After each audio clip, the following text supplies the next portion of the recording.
Welcome back to Gettin Gygi with the Movies. I'm your host, Ben Gygi. This week I'm going to review the movie Gravity. Now Gravity's PG-13 and it stars Sandra Bullock, George Clooney, and the voice of Ed Harris. You never see him, and he plays Houston, which is pretty ironic since he played the head of Houston back in Apollo 13 years and years ago. But it's a sci-fi thriller that takes place out in space.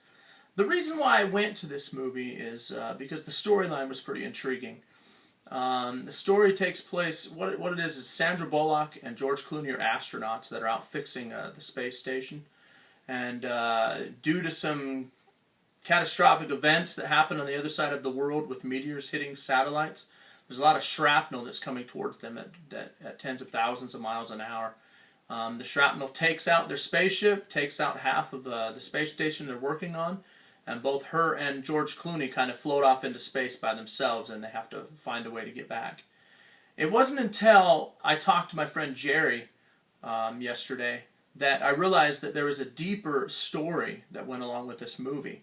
The first story is a good, entertaining thriller story, but the deeper story takes place with Sandra Bullock inside her head, inside the character of her. What you do is you get to see her develop and change, and she becomes reborn into a new person as she's dealing with these horrific events in space, along with dealing with some demons that she left down on Earth.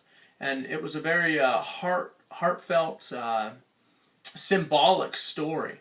The only advice I would have is if you've lost a loved one recently or are feeling those feelings like that, just be careful with this movie because it could bring up some pretty emotional ties to what you're going through. But besides that, it's a great movie, and like I said, there's two different levels of the story.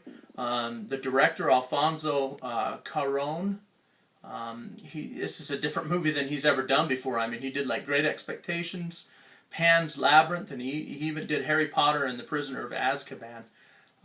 But this is totally different than what he's done before that I've seen. It's a great movie. It's got a lot of symbolism. So I'd urge you to go and see it. And besides that, this has been Ben Gygi signing off for Gettin Gygi with the Movies, and enjoy.